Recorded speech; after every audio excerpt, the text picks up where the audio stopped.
আসসালামু আলাইকুম ওয়া রাহমাতুল্লাহি ওয়া বারাকাতুহু।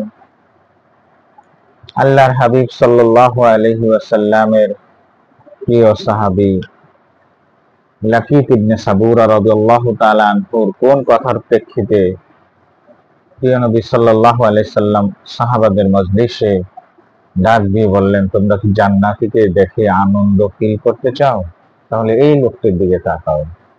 আমরা কোন আমলের কারণে এত বড় এত মহান কথা আল্লাহর হাবিব সাল্লাল্লাহু আলাইহি সাল্লাম বলেছেন, আমরা সরাসরি হাদিসের মাধ্যমে জানবো।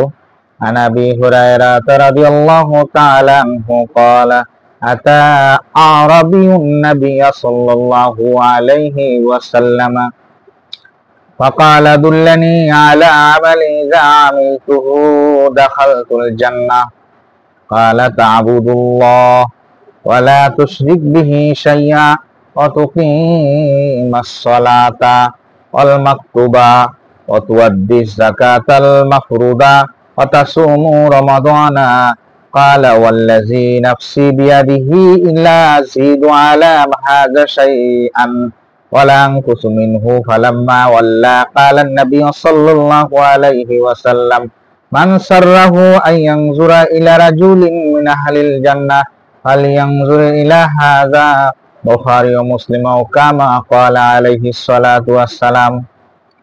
হযরত আবু হুরায়রা রাদিয়াল্লাহু তাআলা আনহু থেকে বর্ণিত, তিনি বলেন, একদা এক বেদুইন ব্যক্তি অর্থাৎ গ্রাম্য ব্যক্তি আল্লাহর নবীর এক সাহাবী লাকিত ইবনে সাবুরা রাদিয়াল্লাহু তাআলা আনহু সাহাবাদের মজলিসের মধ্যে আসলেন।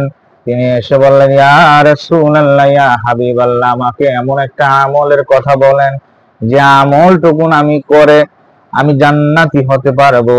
তখন আল্লাহর নবী বলতেছেন, ক্বালা তা'বুদুল্লাহ ওয়া লা তুশরিক বিহি শাইআ, তুমি আল্লাহর গোলামি করবে, আল্লাহর ইবাদত করবে, আল্লাহর সঙ্গে কাউকে তুমি শরীক করবে না। ওয়া তুকিমুস সালাতা আল মাকতুবা, তুমি ফরজ নামাজ আদায় করবে। ওয়া তুআদ্দিস যাকাতাল মাফরুদা, তো ফরজ যাকাত আদায় করবে, প্রদান করবে। ওয়া তাসুমু রমাদানা, তুমি রমজানের ফরজ রোজা আদায় করবে। তখন আল্লাহর নবী সাল্লাল্লাহু আলাইহি ওয়াসাল্লামের প্রিয় সাহাবী লাকিত বিন সাবুরা রাদিয়াল্লাহু তাআলা আনহু তিনি বললেন, ক্বালা ওয়াল্লাযী নাফসি, ইয়া রাসূলুল্লাহ, যার হাতে আমার প্রাণ, নাফসি বিয়াদিহি লা আযিদু আলা মা হাযা শাইআন, আপনি যা বলেছেন এর চাইতে বিন্দু পরিমাণ আমল আমি বৃদ্ধি করব না।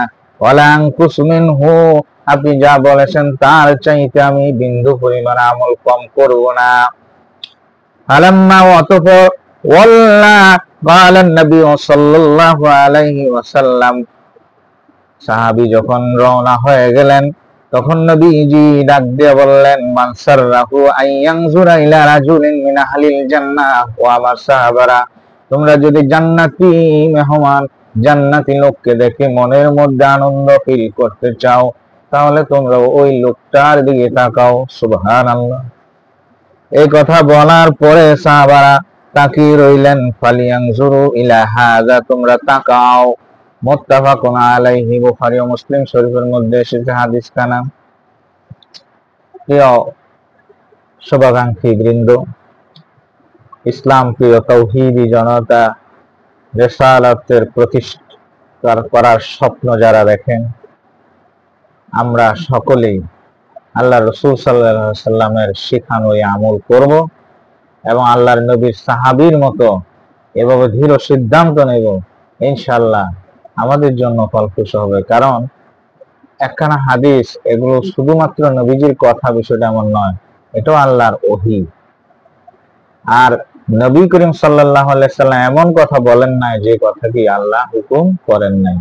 নবীজি যা বলেছেন, আল্লাহ তার হাবিবকে সর্বোচ্চ সম্মান রাখার্থে, সম্মানার্থে অবশ্যই ওই ব্যক্তি, ওই বান্দা বান্দিকে জান্নাত দান করবেন।